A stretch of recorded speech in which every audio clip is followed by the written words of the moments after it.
diwicara aja ditinggal kanthi padang ketimur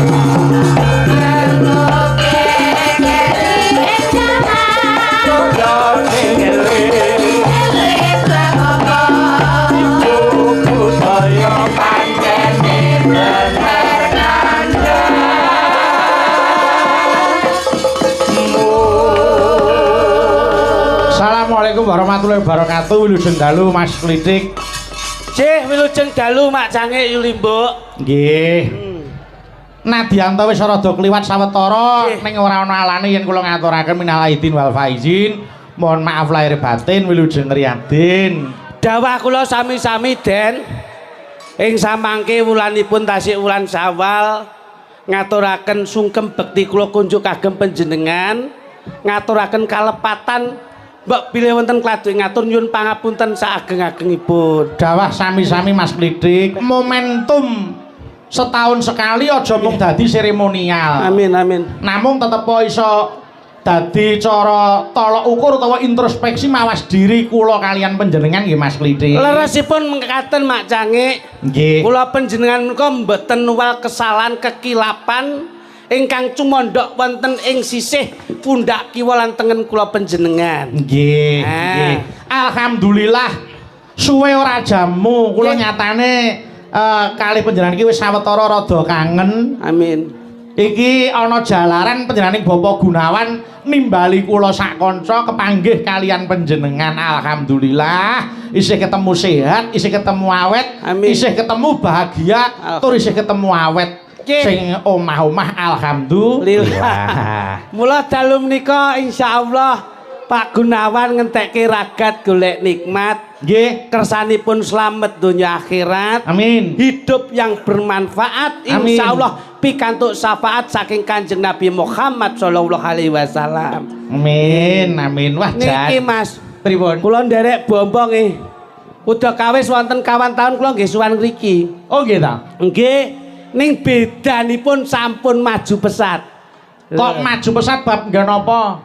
Masyarakatipun sedaya gumolong nyawiji, guyub rukun, anggenipun nandur silaturahmi. Nggih. Wontene ragi mlebet pun benten kalih ingkang tahun-tahun kepungkur. Nggih. Kula mlebet mriki nggih kaya riyen nika nggih mboten beda.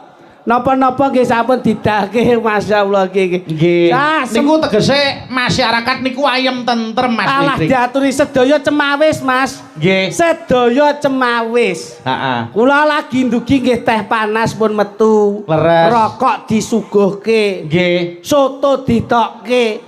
Keluarga besar saking Pak Gunawan leh ngaturi dahar. Monggo dahar Mas Litik nggih hak ngono. Sami kalih kula nggih to. Wis dadi unen-unen. Seniman ki nek mulya ya kaya raja, ning nek sengsara sak ngisore kere. Lah wis niku. tenan. Ning nggih sayange siji kok Mas. Apa? Kula ken dahar niku suguhane soto ning ora enek sendoke. Ha terus kon nyosor napa? Oh, sampean iki ya kurang Boten, maksudipun tasih dipun pendhetaken. Oh, nggih. Nggih alhamdulillah keluarga Pak Gunawan menika grapyak semanak Mas. Nggih. Nyatanipun terbukti saking katahe keluarga besar ngomah ora cukup ngemper kebak. Nggih. Nganti dhuwur wuwung barang dibeki ngono kae. Nek ora keluarga besar enek kae. Mang delok sing mirsani ning nggon naungan kae lho Mas. Diaturi kaya wong arepe budal ning Malaysia kae. Delok awake dhewe kaya delok boyo. Diaturi kok. Mula niki dalu sowan biayi wonten ing tlatah Ngaringan Gandusari. Insyaallah sedaya cinatet ngamal jariyahipun Mas. Amin. Mboten namung rawuh, namung mirsani ringgit mboten nanging derek-derek dana driyah donga dipun tujuaken dening keluarga ageng Bapak Gunawan. Insyaallah ridho lan hidayahipun sedaya masyarakat sedaya nampi kabarokahan. Amin. Anu ngeten Mas Klitik. Pak Gunawan pinanggih kalih kula Mbak Cange. Kula rumaos bombong kepanggih kalih panjenengan. Gandeng gadah kula niku ayam nggih to. Panjenengan benjing kondur ajeng beto ayam urip napa telur lha muni ngenten-ngendikan ngono kuwi. Alhamdulillah. Lah akhirku tak nggawa pitik urip tak keke bis ya ta. Terus ya gone tak tinggal. Aku wis pilih ngeboti pitike wae. Iki panjang iki tak kek kene ya ta. Jenengan ngoten niku ya ora. Iya ngopeni pitik iso batri. Nek ngopeni kancane mburi kuwi wah apa nek Alfian ki. Ah wong saking pintere Pak Gunawan ngingu pitik iki lho. Pripun? Endoke nganti separo oleh nyuguhi iki mau. Lah pripun ta kaya Endoke ora utuh mek separo tok iki. ya niku utuh ya. Angge niku. Ora dipoto kok ngiringan. Mula alhamdulillah niki percontohan pitik horen gitu. Ya Allah, ya Allah. Lah wong jenenge ya. kula kalih panjenengan iki ya iso jagoan kepenak lho. Heeh. Mbok ya paling ora ki njawil pundake adine ndur. Aku tak kepengin jagongan ngono lak kepenak to. Nggih. Ora kok terus meneng ngeten iki. Ah Ya aja meneng to Mas nah, jenenge. wong ya nyambut gawe padha ning ndure kok ya ming krana tentenan ki ya nggih ngopo ngono lho. Nggih, kudune iki ya saling mengisi ngono. Ora ngomong Selamat malam Mas Kluthuk. Maju rono. Wis iki raimu ireng wedake ora kandel. Dadak nyisih rene ya ngopo ora. Jane iki penak omongan terus ngono. Aku iki meneng iki bayaranku ya padha lah sini. Ora kok tegese perkara bayaran ning tanggung jawab kuwi sing penting. Ngono lho, dandani apa-apa ora pantes blas. Aku gumun Mas Bayu. Piye? Ager dagelan iki menawa sewu Wira Pradangga panjenengan ngagem beskap ya wasis kabeh. Nggih. Njur kula nikah rikala semanten. Niku lak dipun dawuhi pengrama panjenengan. Nggih. Letik dandan sing mriyayi nggih mo kula ngoten. Nggih. Niki kula dandani kok ya ora mriyayi blas iki. Piye jajal? Malah kaya takir klontang niki. Ora apik blas iki. Oh no. Alah mesem. Apa mesem iki lho. Apa ndung apa-apa wis mesem ya gembagus kowe. Sing mesem sapa? Lah Seliten capar kok mesem. ayo kono ndang. Mas Kluthuk. Dalam Mas Bayu. Seneng ora. Aku ya seneng ora kira-kira kalih jenengan iki ya. Masyaallah. Pripun, Lah Mas? piye? Kula ki wis pirang taun ora ketemu karo panjenengan. Lah. Alhamdulillah, aku ki kok kangen lho karo Mas Klitik. Loh. Wah, matur nuwun Den. Pancenipun kula sampun mawantu-wantu kalian kanca-kanca. Binjang menapa saged sapet jagong sak kelir kalih panjenengan. Diaturi. Saya to Mas. Oh jan dawuh pripun? Kula ki wis pirang-pirang taun ora ketemu karo jenengan. Kalih kula ora nggih, nggih. Kula niku kangen tenan karo Mas Klitik. Lah niki sing dadi catetan niki. Nggih. Kula kangen kula kalih panjenengan terobati wonten dalipun Pak Gunawan. Saestu. Niki Gus. Kudune iki kangane kalih kula. Kok kangen karo Klitik iki piye to sampean jane? Loh, mergo nek kula ketemu Mas Klitik mesti ketemu karo jenengan. Dadi jenengan iki katut. Wah.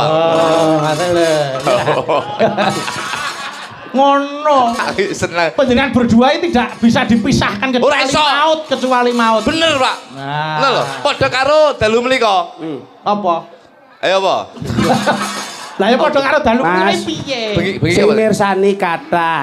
Dalu mlika muga-muga ora bakal ana sing misahne dalam rangka maut sing misahne dalam rangka meresmikan musala menika muga. Kosong respeke musala. Apa iki? Lenggahe Kang putra lan putrinipun Pak Gunawan dipun catet wonten masyarakat disahke wana negara yen bengi iki dilenggahke ana ing damparing keprabon. Dilenggahne apa ora iso linggo dhewe piye Mas? Dilenggahke iki dadi pinanganten sakarone kuwi lho. Rumangsamu ki ora ngerti kok. Mugi-mugi Pak Gunawan kalih garwane dadosa temanten contonge. Nyapa Pak Gunawan ki lho? Putrane iki lho. sing didongakne iki sing sepuh. Lho. Kok ngono? Lho nggih no. Manten anyar klek paribasane seneng-senenge diomongi kaya ngapa sok kala direbokne kuping tengen ditokne kuping kiwa. Oh. Sing sepuh ki didongakne muga-muga awet ben bisa dadi contoh dadi patuladan anak lan mantune. Weh, Anak mantune didongakne apik lek wong tuane iki nun sewu bubrah. Apa ya ora iso Apa ya lho ya lho. Sing didongakne iki bapake lan ibuke. Muga-muga anak bisa nyontoh bapak lan ibuke. Amin. bayangane anak kuwi gumantung saka wong tuwa. Nah, Terus, heeh. ngoten lho. Iya ya, kok lek muring-muring iki lho. Dadi sing didongakne menika Pak Gunawan kalih Bu Gunawan. Bu Asiati. Bu Asiati. Bu Asiati. Bu Asiati kali Pak Gunawan nyapa Pak Gunawan karo Bu Gunawan. Loh, Kowe lek- nek diundangi salah lho kowe. Lha apa? Pak Gunawan karo Bu Gunawan sik indah. Lha ya. Pak Bayu kali Bu Bayu sik indah. Pak Klitik kali Bu Klitik sik indah. Lah saiki nek Pak Kluthuk. Terus gandengane blu kutuk ngono ki. Apa ya pengen Menika Pak Gunawan anu tindak jagong kalian Bu Gunawan lho ngono. Menika Mas Klitik tindak jagong kalian Bu Klitik lho. Menika Pak Kluthuk jagong kalian Bluk Kuthuk alah. Wis kowe ora usah dadak gawe ukara Pak barang. Ngono lho, wis santai ngono. Wis ta. Mbok lokle Bluk Kuthuk ya ora apa-apa. Jeneng elek ya ora apa-apa. Tapi kan sampean karo bojoku asline. Lah piye ta? Sampean lokle bojoku elek jenenge ora apa-apa, Pak. Nah, terus profesi. Tapi asline lho, iya lho, Bos. Piye asline piye? Loh. Piye? Nek Ngomongke apa? garwane Mas Bayu mboten sombong Den. Napa? Lenggah nderekke keng garwa memberi doa dan support. Sing ngomong sapa? Loh. Lah lenggah niki ngopo nek ra nderekke keng garwa? Sing ngomong sapa? Kowe iki ora paham kok. Itu karena dilema ketakutan dalam rumah tangga. Kowe contongmu ra geran Sik, blas lho. ora anger gableh kowe. Hei. Nek dindikon arep kaya ngapa wong ki nek wis ditembungke sakinah mawaddah warahmah sing wis disampaikan karo Mas Bayu kuwi dilakoni bengi iki. Lek dilakoni kanthi ikhlas, kanthi tulus, kanthi percaya. Mbak Yu utawa garwane Mas Bayu ki ning omah tengok-tengok tok turu wis penak. Ayem. Ayem. Lah nyapa ndak ngetune Mas Bayu? Ini berarti ada gejolak-gejolak. Gejolak-gejolak. Genahno. Pangapunten Mas, pangapunten. Contongi kluthuk. Ora apa Mas Ben. Ora Sakmene wis ngawur, aja ngawur. Ayo. Neng dindinggon, kesetiaan seorang istri itu akan mutlak di bawah suami yang setia. Di mana ada suami yang setia, istrinya akan juga ikut setia. Di situ ada suami yang sukses. Pasti di sebelahnya ada istri yang setia. Kata-katamu ki tolong aku gaekno kata-kataku temokno sing kata-kataku tak tapukane lambene. Yang Kok iso lho? Yang nanggerono sing lanang sukses, garwane mesti setia. Urung mesti. Loh, Berarti lek kata-katamu kaya ngono kuwi di situ ada suami yang sukses, di sampingnya ada istri yang setia. Iya. Kowe roh pelajaran bahasa Indonesia apa ora? ngertos. Enek antonim, enek sinonim, enek lawan kata, enek persamaan kata. Nggih. Lek goleki lawan katane, di situ ada suami yang sukses, di sampingnya ada istri yang setia. Lawan katane, sok belek sing lanang ora sukses, sing wedok minggat. Kuwi gek sing diomongke sapa? Lho iya apa ora? Aku kok sosok ketar. Sosok ketar-ketir aku. Ya ora. Lho, Wes iya apa ora? terus piye? Iki pelajaran lho. Iya ya. Dadi kata-kata kuwi perbahasa kuwi salah. Sing bener kuwi di situ ada suami sukses maupun tidak, di sampingnya pasti ada istri yang setia. Jadi ora mergo suamine sukses. Ngono lho. Iki delok. Tapi Tanggapan rame kancani. terus Ngopo? piye? Hangane ngopo? Ora kekrek lambemu muni aja. Ayo. Ini karena dampak dari pendidikan yang tunggul. Ngono lho. Nek Aku didik keluargane apik, mesti tundane ya apik. Apik kaya aku gitu. Nah, Alah. ah, rupamu kaya genset ngono kok. Piye? Aku tak nyonton apik kok sampean piye coba? Mas Ngambek. Bayu teruji lho. Terus ya apa? Loh, Iki diantara dua. kepiye? Kose kok di antara dua. Siji ngatur manajemen. Heeh. Terus Sing keloro dalang iki mesti jajarane wong ayu-ayu ngene iki. Nggih. Ini ada dilema ketakutan. Mas, Loh, gunane moto nggih apa? nyawang, Gunane irung nggo, ngambu, gunane kuping nggo, rungokne, gunane lambe dinggo, ngomong, gunane tangan dinggo, nyandak, gunane sikil dinggo, Mlaku. gunane ati dinggo. ngrasakne. Lah nyapa nek roh sinden ayu Sik, kabeh ki mbok omongne. Gunane iki nggo apa? Ya iki apa? Kok iso tekan kono iki lho. Sing bahaya ya kuwi. Oh, ngono ya. Lho iya, Oh, nggih. nyawa. Iya ya. Aku iki lho. Ngono. Aku ngene iki lho. Lho, iki mergo ngetutne mergo kuwi. Mare klitik gawe luwengan dhewe iku lho, Manas. Ora kok perkara ngeten iku, Gus. Ora, mripat nyawang tok. Iki ngambu tok. Ngesuk-ngesuk nek mu nyekel rada suwe wae. Lah kok sik to? Arang dina wingi nyekel mek lit ngono tok. Ah, Lah kok iso nyekel pripan karo nyekel nuthuk gula iki piye karepmu? cempolo. Oh, Nggih lah mboten. piye Mas? Lho ngono lho, Bos. Lah iya. Mulane sing damel ngene, dalam rangka nikahipun Mbak sinten, Bu? Mbak Dila kalih Mas Galih. Ngene, tak omongi. Kowe rasa ngomongi. Loh, saya itu juga wajib untuk- Aja. Loh, ngewene. Lah yo wis ben melu ndongake ora. Aja tukane. Kowe yo kaya ngono. Sik. Kok kaya ngono? Genah dongane apik. Ora usah ngomongi. Aku ki Ora usah ngomongi. Sing ngomong iki sing kaya aku ngene. Dongane iki apik klitik kuwi. Alah, dongane apik tapi nun sewu. Apa? Aja kowe, aja ngomong iki. Awake dhewe mung lelak. Aja nganti nek lek perkara keluarga sing ngomongi aku. Iya. Aja ngomong iki kowe. Saestu kok, Gus. Nek panjenengan Bener ta, Pak? Saestu. Oh, alah. Berarti kabare bener. Aja ngomong iki. Sopo terus kabar. Ora, kabare wis saiki usaha, ya ta duwe. Iki bener. Nggih. Ya. Ro ngono ra budal aku. Ayo, ngomong. Lagi nih. Ngene. Abang rapo. Wong kaya aku ngene iki lho. Iya. Luluh lilih. Lemah. Ayu-ayu ngene iki aku keguh ya ora. Masyaallah. Waduh. Hebat tenan. Kolbiahmu kuat, jasadiahmu rosa. Loh, Atimu kuat. kuat Mas. Tapi sing iki ya kadang-kadang Lah ki yo Piye ta iki dirungokke tenan wis dilemno.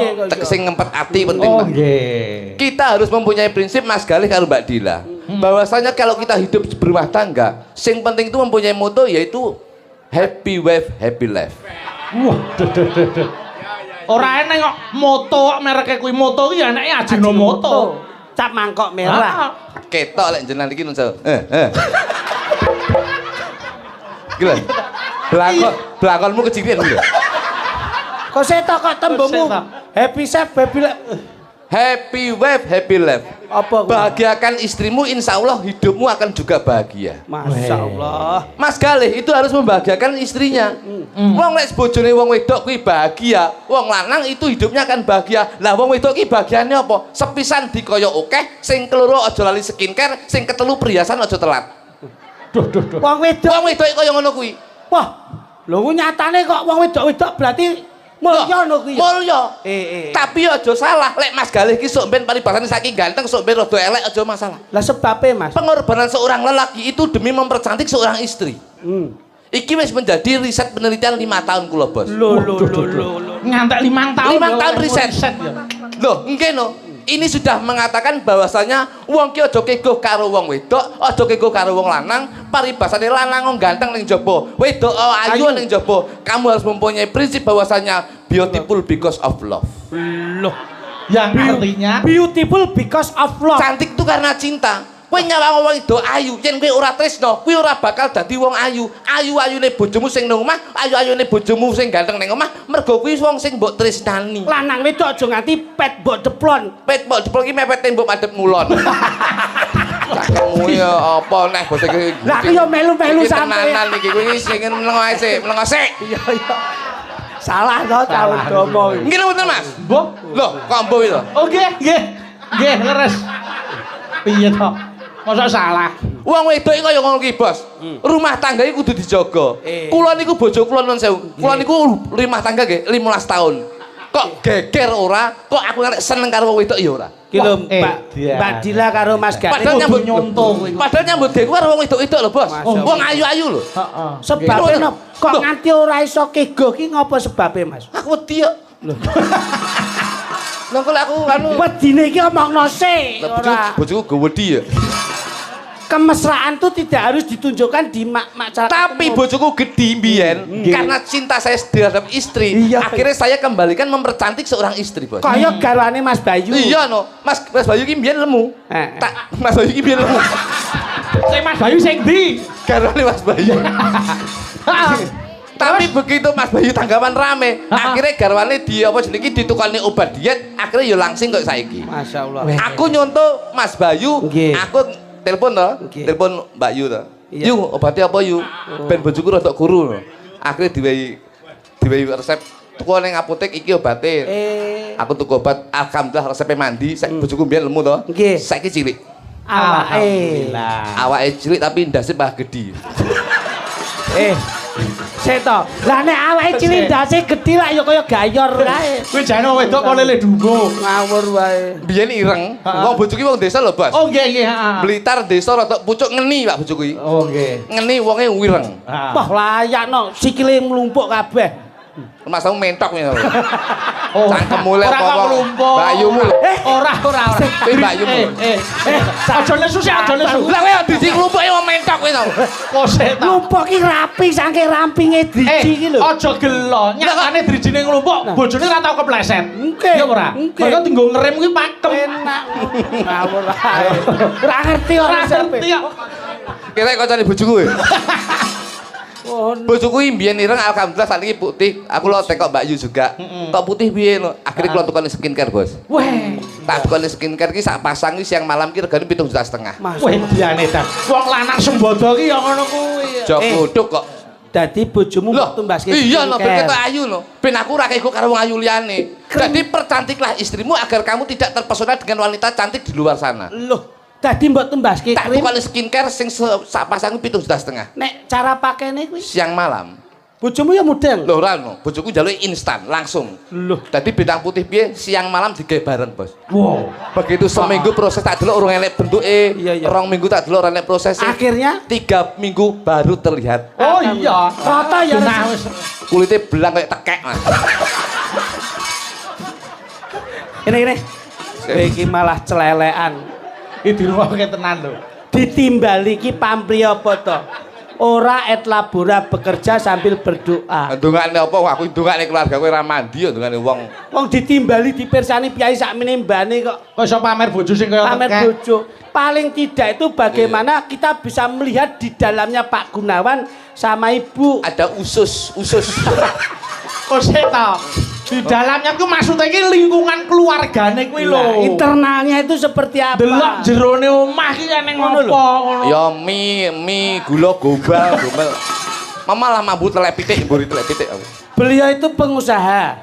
Ora mung nggon ayam tok. Lah. Nek awakmu ngerti nggon tata krama, subosito sopan santun, nggon usaha wae iso didagekke bekal untuk doa mempelai berdua kok. Iso. Kene ora mbok goleki. Iso kowe. Nggon pitik kae. Pitik Camu barang iso mbok goleki. iso. Ayo kene nggon ndas e. Ndas. Ndas.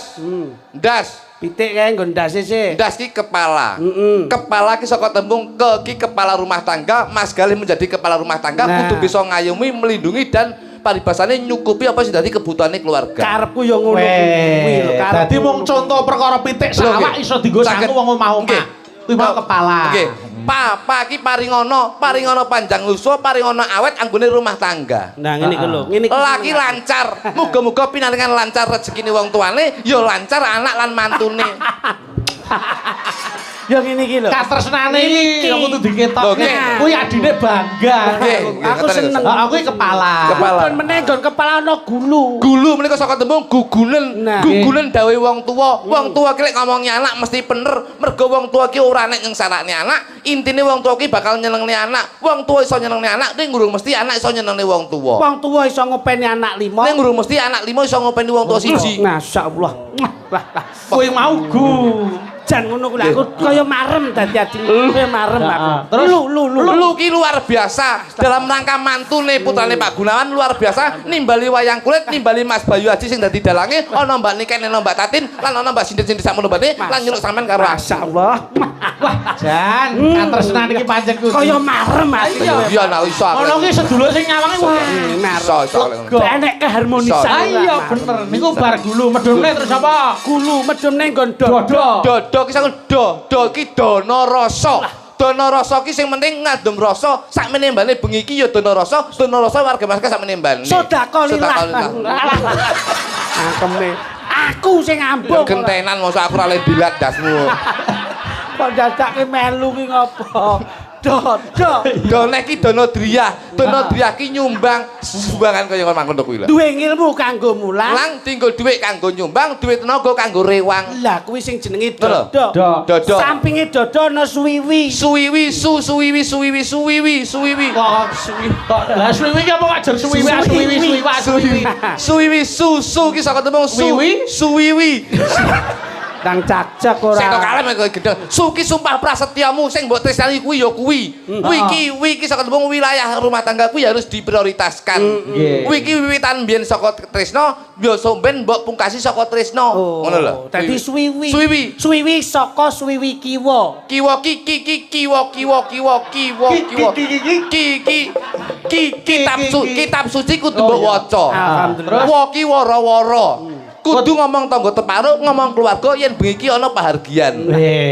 Kuwi suwiwi kiwa, suwiwi tengen. Tengen tak dongane teman-teman wedok tendang meteng. Mergo sing diteni ya kuwi harapane keluarga kuwi meneruskan keturunan. Iya, muga-muga ndang duwe momongan dadi anak sing soleh lan solehah. Terus ngentut. Ngen ki angen-angene so anake dadi sing apik. Lah aku pikir aku kecepeten deh. Kok iso tekan ngentut. Ngen ki angen-angen. Angen-angen Ngentut yo kesehatan. Iya. Mergo rasa ngentut ki lara. Ngen ki angen-angen sing diangen-angen wis kalem kasembadan. Amin. Lho, Pak. Suwiwi kiwa lan tengen sampun dipun rucat. Lajeng mandhap malih, Mas. Menika wonten pupu. Pupu pusaraning awake dhewe urip ning alam dunya iki ya Gusti Allah Subhanahu wa taala. Apa? Pusaraning ati, pikiran ade iki mung Gusti Allah Subhanahu wa taala. Ya. Pu neh. Pusate pahargan bengi iki ya Mas Bayu sing dadi dalange. Ngene sepetane. Pupu mandhap wonten ceker. Ceki cekatan. Dadi wong wedok ya kudu cepet ngadeni wong lanang ya kudu cepet ngadeni wong wedok. Iya. Ker ki aja lali wong lanang lukane skincare. Oh iya. Enek meneh sing burung. Brutu kuwi ada telek. Yo enek berapa suku kata ngono. Brutu ki berusaha. Wong wedok wong lanang ya harus berusaha. Iya. Tuki tutupen wirange wong lanang, tutupen wirange wong wedok. Jangan kita aib rumah tangga kita sebarkan lewat media sosial. Harus dimusyawarahkan untuk keluarga. Kemarin adalah sejarah, sekarang adalah anugerah dan besok adalah misteri. Elak. Nah, brutu sik sitok. Apa? Brutu ki nggih ngetokke napa? Lencong. Telek. Jangan sampai kita itu berumah tangga. Jangan sampai kita hilang dari telekomunikasi. Alah. Kuwi telekomunikasi. Telekomunikasi. Angger ada suwe. Kesanipun gaya nggih, Gus. Nggih. Anu ki gandeng rampung ngrungokake anu Mas Telek kuwi mau. Saiki tak goleke kanca.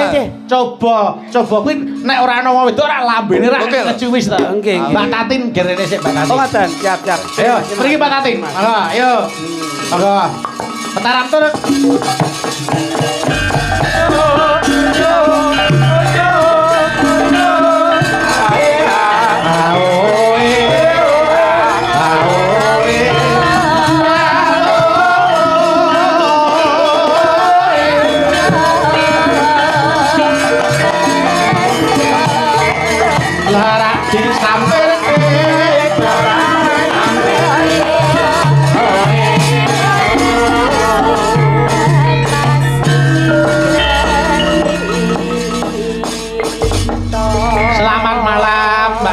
Sing dalu. Inci sugeng dalu, Mbak Limbo, Mbak Cange. Saya sehat, saya laris.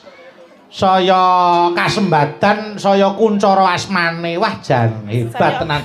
Piye Mas Klitik? Piyayi kok sarwa hebat iki piye? Wong niku iso diarani priyayi mergo nek wong wadon nggih menekankan bahwa punya identitas yang tetap. Niki mula ketok mriyayi. Nggih. Saking Ngayogyakarta, njur tetep pakai identitas Ngayogyakarta. Terus konde ora ketinggalan, sunduk mentul nggih tetep mboten ketinggalan. Nggih. Mula yen bojone pengen mriyayi ngene dinggoni niki. Kaya ngene iki nek wong wedok. Kene wae gelungan. Nek sunduk mentul ra ana kae disungkiti apa kembang. Yo kembang melati yo apik. Kembang melati engko dikira tiru-tiru. Kembang bojo. Akeh sing gawe. Bojoku ndek nggih gelungan kene tak wehi kembang api. Lah ndase mbledos. Kaya anane.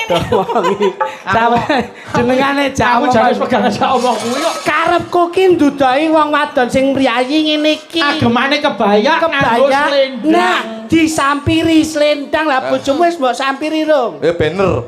Bojoku tak taleni ning gulune. Slendang. Selendang ngene iki lho, Mas. Dicepi Ya, ya. niki cunduk mentul. Rencana apa cepil linggis kok cengele aja. Mbok ora sia-sia nek karo wong wedok ki. Nyapa lho wong Ya wedok. jenenge anane wong lanang ki ya kudu karo wong wedok. Nyapa. Lah nek ra ana wong wedok arep piye ora? Loh, lah nyapa tuku lho. Lho ya ora, kaya ngono kok nuturi coba mau kok nuturi. Wong wedoki paling rekoso, Mas. Ora kudu mbok sia-sia. Lah iya mbok ra sia-sia karo wong wedok. Mbiyen katon apa saiki Nah. katon apa?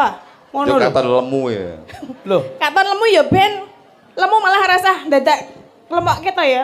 lah kowe nek umpama bojomu lemu nek arepe butuh karo bojomu nek goleki piye coba? Ra kangelan kowe. Goleki apa ta? Goleki apa? Kowe lho goleki apa? Goleki apa? Kowe lali apa? Gak. Ngapa to kok rasah demek-demok? Oh, saya tahu ya. Mak iki ngopo jane? Jane ngopo ngono lho? Ora omong ning tangane kok grameh.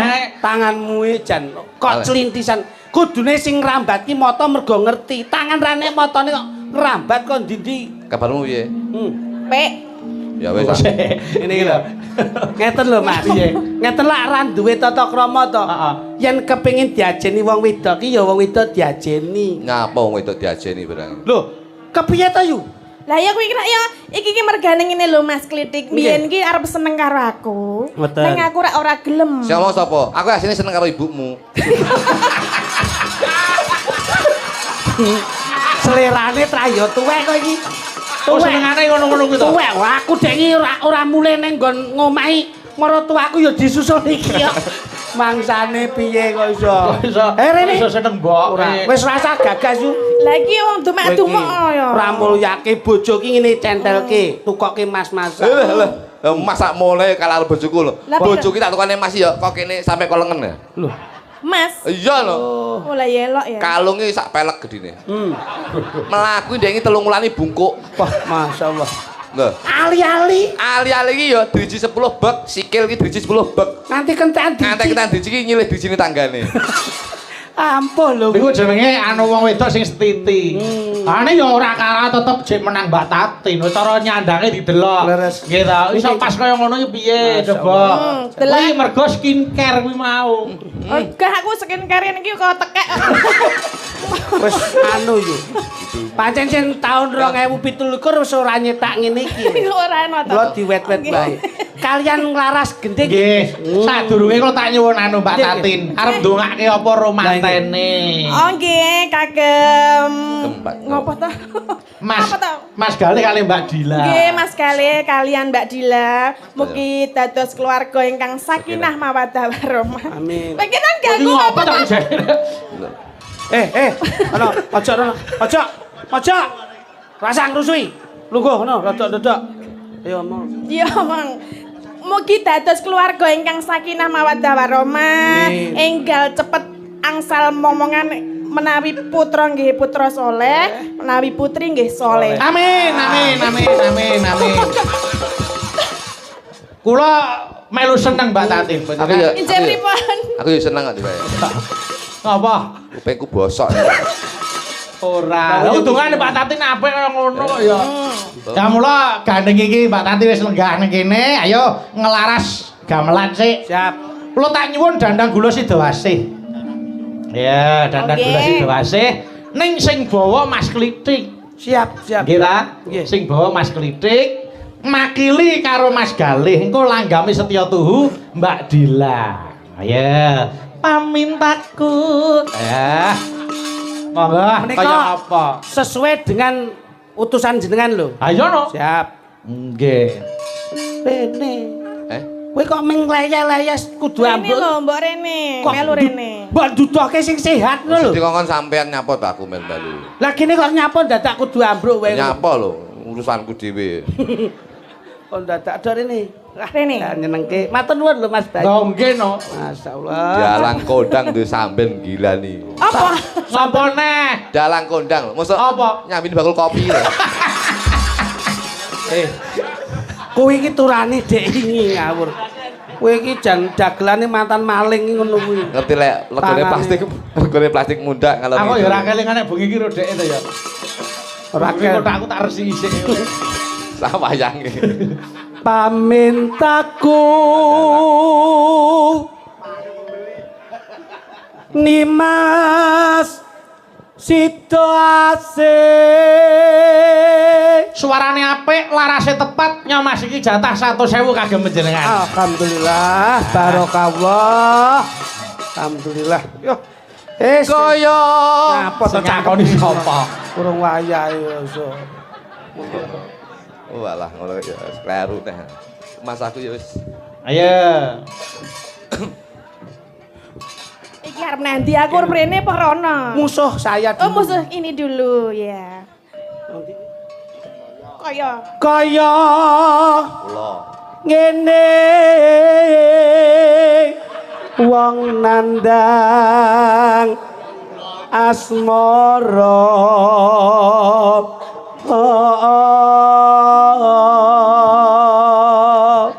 diajeng tati injih Kang Mas. sawangen saperangan warga masyarakat ana ing bengi iki katon endah lan kompak.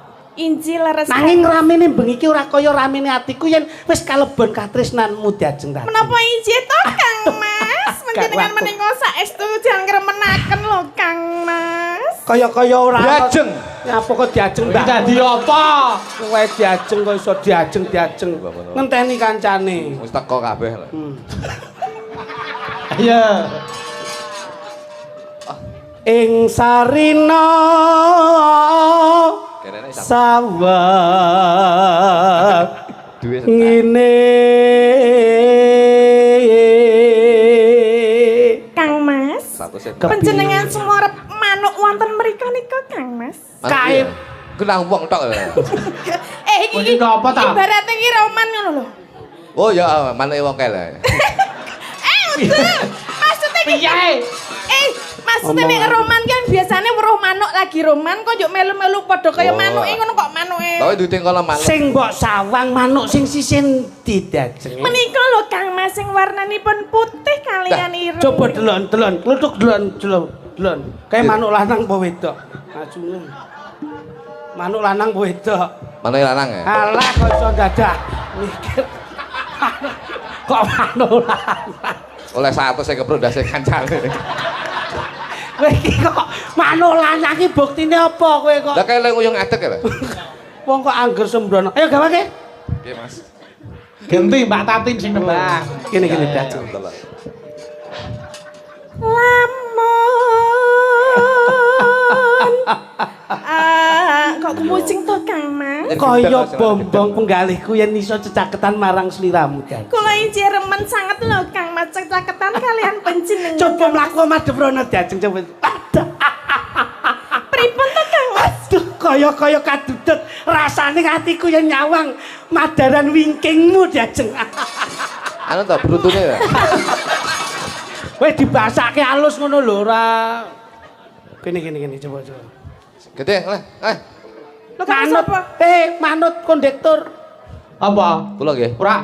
Ayo Mbak Tatin karo Mas Didi terus. Ayo.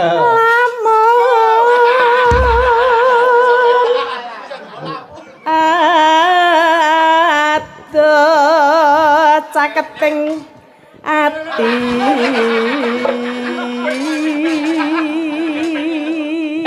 Lho kudu iya tak pateni ngopo? Pokok senengane Mbak Tatin suarane apik, larase yo bleng 100.000 kanggo Mbak Tatin. Terima kasih Mas Bayu. Alah, laris. Jen. 100.000 lho Mas. Ayo kuwi duwe. Apa tos? Apa? Apa? Ngengkel nek. Cenek lagi. Aja nembang kok ngengkel nek. Oh alah. Ya. Wong kok leh mundur. Iki wayang mau diskotik. Kok sik ditutuki nek.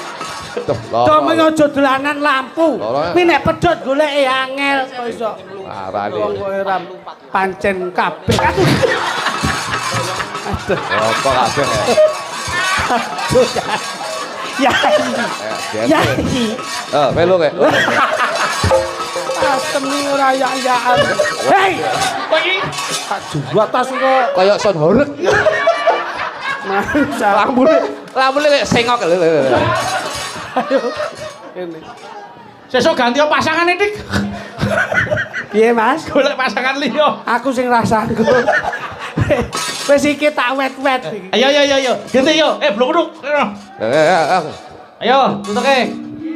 Apa? Nembang.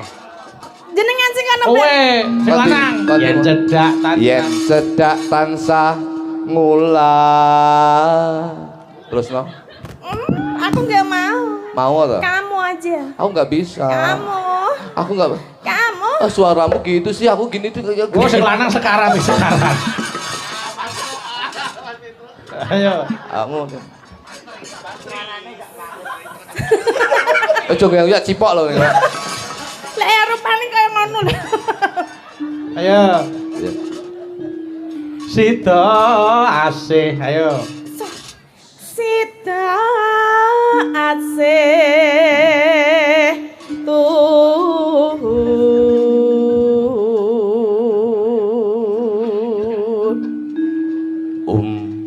pindah. Ngopo kamu? Ngopo goleki ume? Kelingan Umi ya. Terus itu. Rasang gagas. Gak melu aku. Pindah. Aja rene to Mas, ayo. Wong wis kebacot kok ya dadi rasido wurung. Pindo mimi lan Mie mie godhog. goreng. Amin tuna. Pintuno Ayo. Kang Mas bareng ana tepi wajib.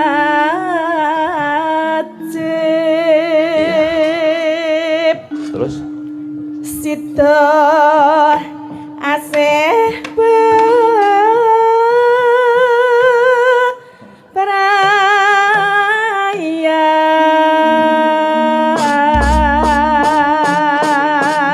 perayaan. Yo, sak langgame Mbak Tatin monggo diaturke Setia Tuhu. Monggo. Yo. Aku kang setya satu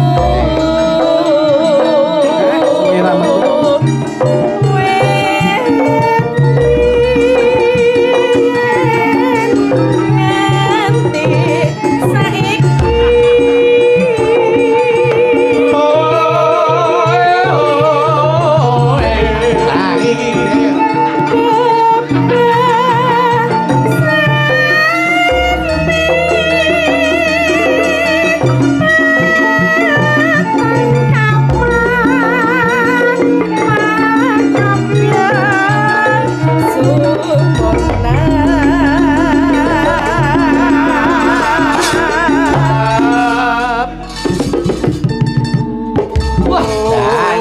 Apik tenan sing kene.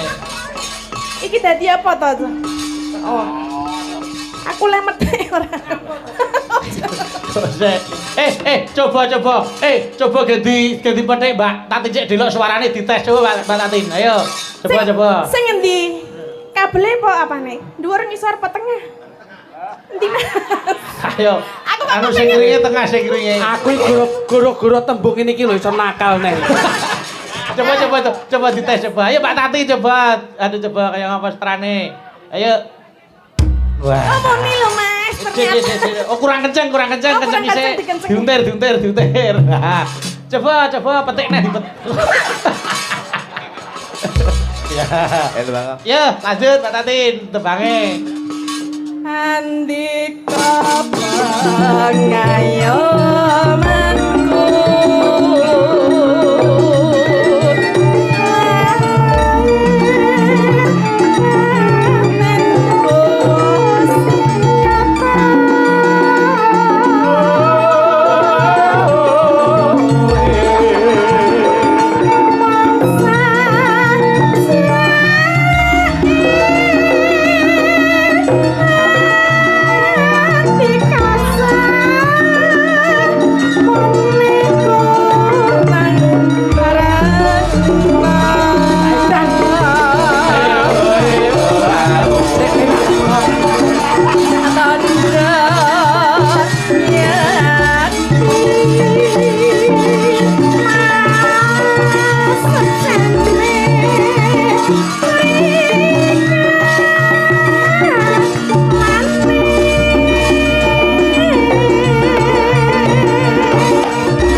Terima kasih, matur nuwun, mugi langgam kalih bawanipun kala wau iso kanggo sangune manten nggone mapaki Bali Wisma ing mengkenipun nggih Mas Pitik Mas Purut. Ngoten Gus. Nggih. Yo, saiki tak nyuwun tulung karo adik wedok nduk Niken Salindri. Monggo. Tel kae kumpul.